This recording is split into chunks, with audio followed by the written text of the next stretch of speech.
round 7 versus Ingleburn. That was an interesting game for a lot of different reasons. We'd got word that Ingleburn, I think, only had about 5 players on their team sheet, so we didn't even know whether we were going to be playing that day. And I remember the team being a little bit unsettled because of that, figuring out whether we were actually going to be playing. We did have a number of injury issues. Phoebe was out. As I said, I thought that she was potentially going to be out for the rest of the season. We had Tiana out, resting that game after her head injury the previous game. I think she was getting headaches from memory. Ariana wasn't planning on playing until the 4th quarter to give her shoulder as much of a rest as possible. So we were literally going in with the bare minimum of players ourselves. But yeah, we didn't know whether Ingleburn were going to be playing. We didn't actually start our warm-up until about 15 minutes prior to the game. I usually try to warm up for about an hour before the game because I don't like to rush the warm-up. I like it to be very easy going. And it's also, you need that time to get the players mentally in the headspace to perform as well. I remember that was another game where we didn't get our full warm-up. We literally only warmed up for 15 minutes in that game. Because we didn't know if we were playing or not. Yeah, that's it.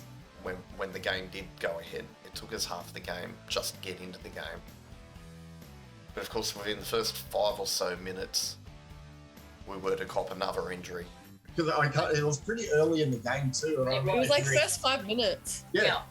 And I remember hearing, Mick. I turned around. The refs didn't even listen to me. Because I thought I jarred my finger at first because it didn't hurt. Like, I thought if it was pretty dislocated, but I thought that it would have I would have been in a bit more pain than I was. Yeah. It was my adrenaline and stuff, like I was playing, but showed the ref my finger and then I went off. Yeah, I remember you come towards us and said, Mick, I think I broke my finger. And I remember looking at it and it looked like the top of it was dead steady. 45-degree angle, the rest of the finger, I'm thinking, yeah, that doesn't look good. Oh, that was Alicia's finger, yeah. Yeah, dislocation. She comes off. Ariana goes straight on. You get subbed in. And it was lucky that happened in the first quarter. Otherwise, we would have been, cactus. It's pretty dramatic. Pretty traumatic. But I remember talking to you about it a week later, and I remember saying, because I remember you looking really distressed when it happened. So it didn't hurt, but I felt like I needed to cry because it was out of place. Yeah, you looked like that as well. Like you weren't upset. Yeah. I was like, doesn't hurt? But I feel like I've done something, so do I need to cry? So I started crying because I think you were in shock more than anything. Yeah. And I remember, because I was sitting with you. I had my arm around you and I'm holding your hand, and I think you were trying to look at your hand. And I'm holding your face and telling you don't look at your hand. And I don't know who I was trying to comfort at that point. I don't know whether I was comforting you or trying to comfort myself. It's like, you're going to lose any more players. Everything's going to be fine. And I remember, it was just the most bizarre thing. And then after the fact, you went and told me, it didn't even hurt, hey? All that effort I just felt the need to cry and then I was fine. Walking to the car, I had Jackson and Stacey and all that, and they were just making me laugh. I wasn't crying or anything. I was laughing as I was walking to the car with a demented finger. Demented finger. I remember. Yeah, I actually suspected it might have been a dislocation just with the way it looked. It didn't look like a break. Not that I'm an expert in these things, but yeah, it looked like it had changed direction at the point of the knuckle. And we were talking about that as the game was progressing, and the thought process was that was meant to be season-ending injury as well. It's at least 6 to 8 weeks recovery from a dislocation. It was definitely hard because it felt like we were just losing players by the minute. And when you have so many people off, it's kind of all you can think about, are they okay? And just wishing that they were back on the field to play with you. So it was hard. So you got subbed. I can't even remember what position you went straight into at that point. Yeah, I think I just went into around the ball. Yeah, probably an on-ball. Oh, because Alicia's. Yeah, no, Ariana would have taken Alicia's position to keep her away from the on-ball. So yeah, you would have gone in on-ball. What were your memories of that game?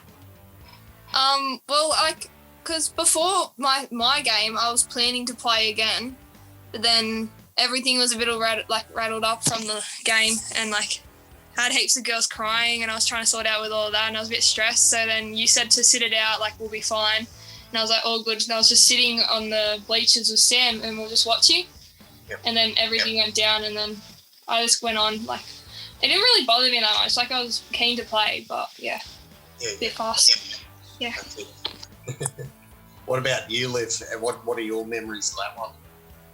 I just remember Alicia looking up and going, "Ref, I think I've broke my finger and she's got her finger up here." And I just looked at it and I was like, I just wanted to vomit. Like it was so bad.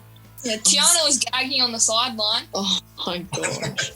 I know, it was so bad. I just felt for her.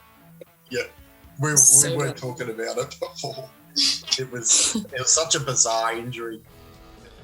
So the second session at the recording studio was actually at night time. I think I couldn't get any day sessions because either it was booked up or I was working or whatever.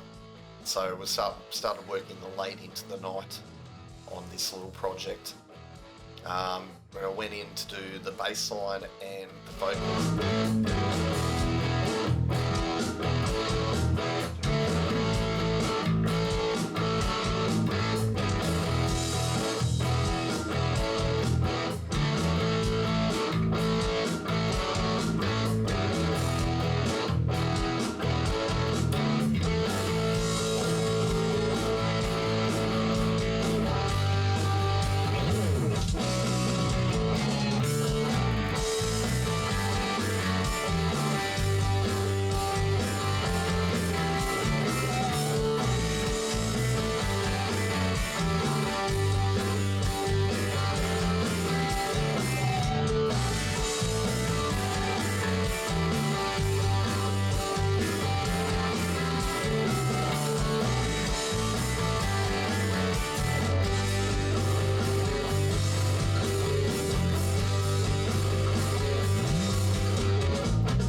vocals was I didn't actually complete the lyrics until about 24 hours before going into the studio. I'm not actually, that great with lyrics, but the pressure was on. There's a time schedule that I had to keep. I had to churn those lyrics out. Didn't have any time to rehearse them at all. I think I did a couple of basic run-throughs, but we're pretty much figuring out the melody and everything in the studio and almost getting vocal coaching from the producer along the way, from Dave, which was handy because I'm not exactly a vocalist, but it's a rock song. You don't have to be a vocalist. You just have to get it near enough to the mark. It's the way that I roll. Can you handle the way that? Yeah, the way that I roll. God. Yep, can't even remember my own lyrics.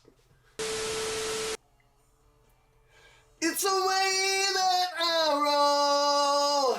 Can you handle the way that? Yeah, the way that I roll. Never like on a fly, you know that. Yeah, I remember that being a very weird process.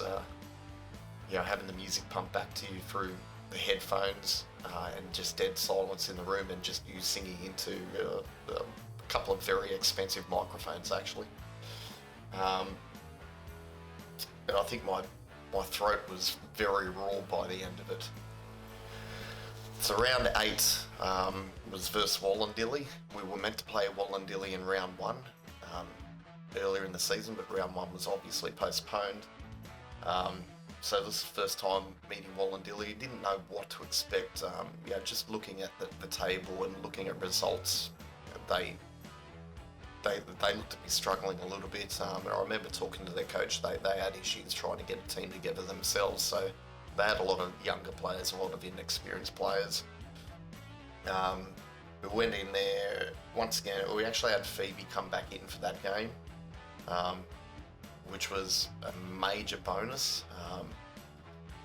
She ended up actually recovering from her knee injury very well. It wasn't as serious as what we initially thought. Had to pull Bridget and Michaela back into the defensive line. Yes, Bridget. She didn't like that. She didn't like being defensive. I think we had, obviously, ALISHA out for the game. I think from memory she came on as water carrier. We had issues with Belle leading into that game. She was suffering from serious shin splints and was actually almost in tears in the warm-up due to the pain. Belle's the kind of player who puts a lot of pressure on herself. She expects nothing but the best from herself, so her feeling like she wasn't going to be able to play to her fullest potential, I think, was putting a lot of pressure on her and making her quite upset. But we got the best out of her for the first half, and then we executed the mercy by half time, and I ended up taking Belle off to rest her.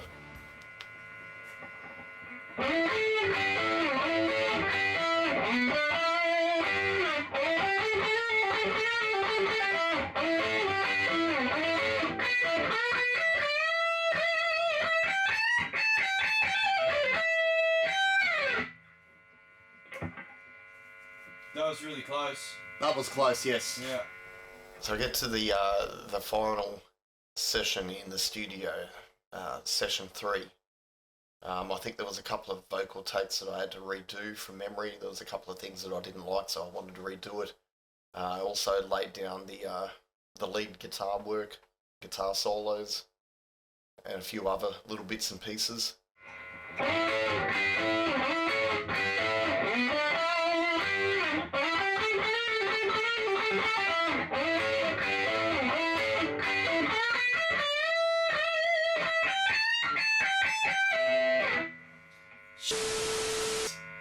That was almost it, apart from that last bit. Yeah, let's see if we've got a last bit.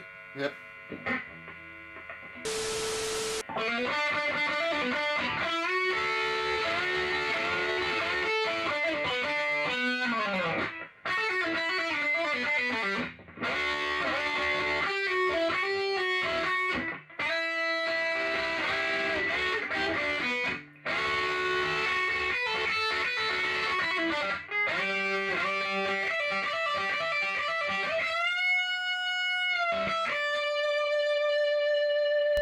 And I'd actually come up with the idea, because of the song, there's, in the chorus of the song, there's kind of like a gang vocal kind of thing, which is essentially just a bunch of people standing around a microphone, singing, almost yelling a particular line into the microphone. It's meant to sound, when you record it a number of times over, you track it a couple of times, it's meant to sound like a crowd yelling this particular line. And I actually had the idea of having the girls, trying to include the girls into the recording, but without them knowing what was going on.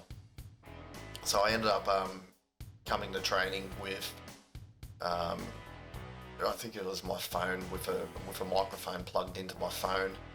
I actually had 2 phones. I had my other phone where I had headphones on, and I pulled up a metronome track off YouTube to get the timing right.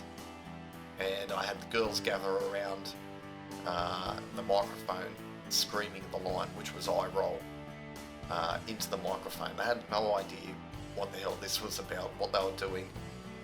And then I actually took video footage of them doing the same thing to include in the video of the song.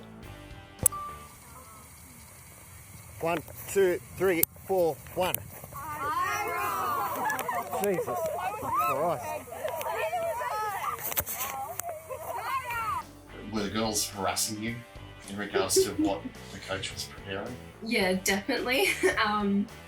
Especially when you were taking the sneaky filming to incorporate us into the song.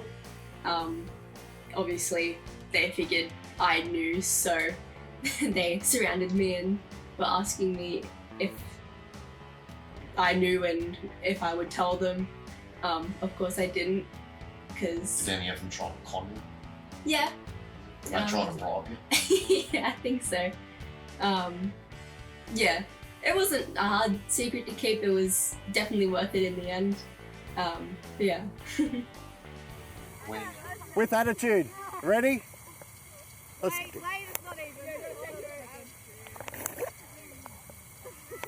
One, two, three, four, one. That was better, I reckon. All right. Do it again. Do something different to the camera, whatever. Don't just sell it. Yeah, whatever. I don't care. Yeah, once I sort of captured all that, I got the audio of the girls and sent that to the studio by email, I think, and had Dave mix it in to the final mix. It was into the chorus, and the whole idea was, as the song progresses with each chorus, there was going to be a larger and larger crowd screaming that particular line. So you get to the last chorus and you had a much bigger crowd along with the girls on the team, screaming that line. So I thought it actually sounded pretty cool. And having the girls be a part of the song, I thought was just the icing on the cake.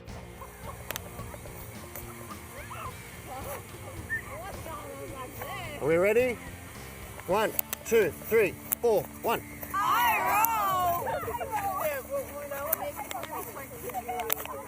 Maybe.